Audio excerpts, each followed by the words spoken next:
안녕하세요. 자, RPM 2-1 1차 부등식의 활용 들어가겠습니다. 자, 1차 부등식의 활용은 일단 문제를 잘 읽고 구하고자 하는 것을 미지수를 일단 놓습니다. 그 다음에 문제를 읽고 식을 세우는 거예요. 그 미지수에 관련해서. 그 다음에 이게 보통 뭐 크다, 작다, 모자라다, 남는다 뭐 이런 식으로 표현되기 때문에 이제 부등식 풀기로 연결이 됩니다. 그럼 우리가 구하고자 하는 것에 대한 어떤 범위가 나오는 거야. 됐죠? 이게 이제 큰 틀인데 한번 밑에서 확인해 보겠습니다.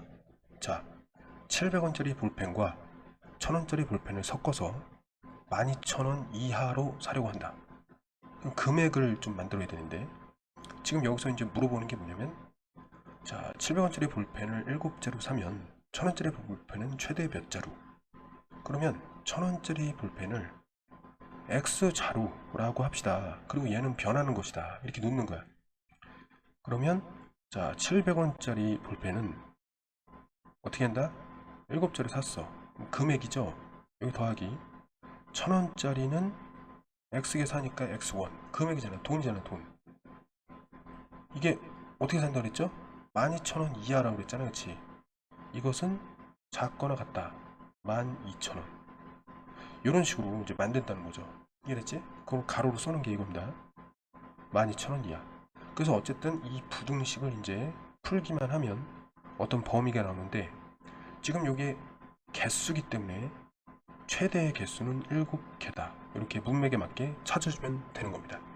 어렵지 않죠? 그래서 다시 한번 확인해 보는데, 문제를 읽고 구하고자 하는 거 미지수 놓고 그것에 관련하여 문제와 합당한 그런 식을 세운 다음에 풀면 된다. 이거예요. 미지수 세우기. 미지수 정하고 식 세우고 풀기. 그냥 그거예요. 자, 그 다음에 그렇게 이제 미지수를 설정하는 방법에 대해서 이제 배우고 넘어가겠습니다. 자, 보세요. 연속하는 세 정수다. 그러면 일단 연속하는 두 정수는 뭐야? 하나가 정수라고 했을 때 x 플러스 1 이렇게 놔도 되고, 아니면 하나가 정수라고 했을 때 x 마이너스 1 이렇게 놔도 돼요.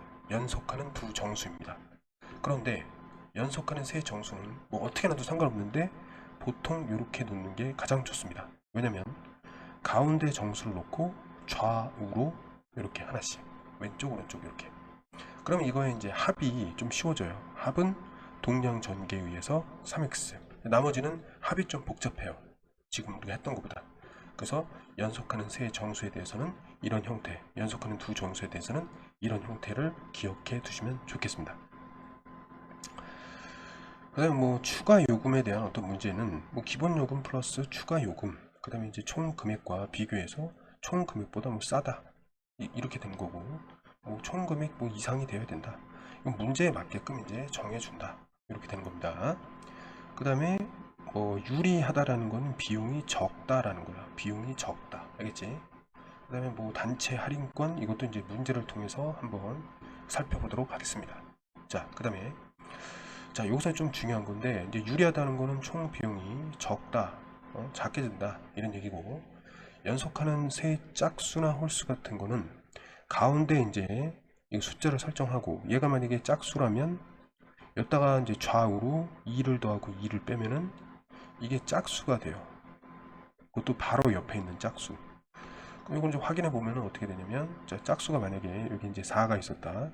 그럼 6이고 여기는 2가 되니까 연속하는 짝수 맞잖아, 그치? 물론 홀수 여기서 만약 5라고 하면은 여기 이제 연속하는 7, 여기는 어떻게 나와요? 연속하는 3, 연속하는 세 홀수 이렇게 나오기도 합니다. 그래서 어쨌든 되게 중요한 게, 연속하는 세 짝수나 홀수는 다음과 같은 형태로 정해져 있으니까 문제에서 물어볼 때 바로 알 수 있게 외워둔 게 필요합니다. 알았지? 자, 그 다음에 이제 여기서 보면은 이제 거리, 속력, 이거는 이제 거시속으로 좀 외워두면 되는데, 자, 어떤 게 좀 좋으냐면, 이게 이 세 개는 다 저거죠. 이렇게 동그라미 해가지고 옛날부터 되게 유명한 공식인데, 자, 거리를 위에다 놔. 일단 거리, 나머지 너희들이 이제 생각하고 있는 거 뭐 시간, 속력 이렇게 하면 됩니다. 그럼 읽어볼게. 자, 거리는 어떻게 한다? 거리는 그 밑에 있는 거의 곱이다. 이렇게 보면 되는 거야. 이해됐지? 그 다음에 속력을 구하고 싶어. 속력을 구하고 싶어. 그러면 시간분의 거리다. 이렇게 놓으면 돼요. 이해됐지? 그 다음에 자, 우리가 시간을 구하고 싶어. 아이고, 시간을 구하고 싶어. 그러면 속력분의 거리다. 이렇게 놓으면 되는 거야. 이해됐죠? 다 들어맞죠? 읽는 방법만 좀 알아두면 되겠습니다. 됐죠? 그 다음에 소금물의 농도라는 건 뭐냐면 그냥 이렇게 보면 될 것 같아요. 이 두 개의 식을 그냥 하나로 이해하면 되는데, 자, 100을 기준으로 해가지고 농도라는 것은 전체분의 부분과 같다. 그럼 전체는 이제 소금과 물이 섞인 것이고, 이 부분에 해당되는 건 이제 소금이다. 이런 비율이 서로 같다라는 뜻이에요. 자, 그럼 한번 살펴봅시다. 자, 소금물의 농도를 구하고 싶다. 그럼 물분의 소금에다가 100을 곱한다. 이렇게 되는 거예요. 됐지? 100을 곱한다. 이렇게 읽혔죠? 그 다음에 자, 두 번째는 소금의 양을 구하고 싶어. 그럼 소금의 양은 어떻게 되는 거야? 100분의 농도. 자, 100분의 농도에다가 뭘 곱하는 거야? 양변에 소금물을 곱한 소금물의 양을 곱해서 구한다. 그러니까 결국 지금 이 비율을 갖다가 그 상황에 맞게끔 이렇게 정리해 놓은 것에 불과합니다. 이해됐죠, 이거? 이렇게 알아두면 돼. 자, 그 다음에 옆으로 좀 가보면은, 자, 보자. 소금물에 대한 문제에서 물을 더 넣거나 증발시켜도, 그러니까 물을 더 넣거나 증발시키더라도 소금은 변하지 않는다.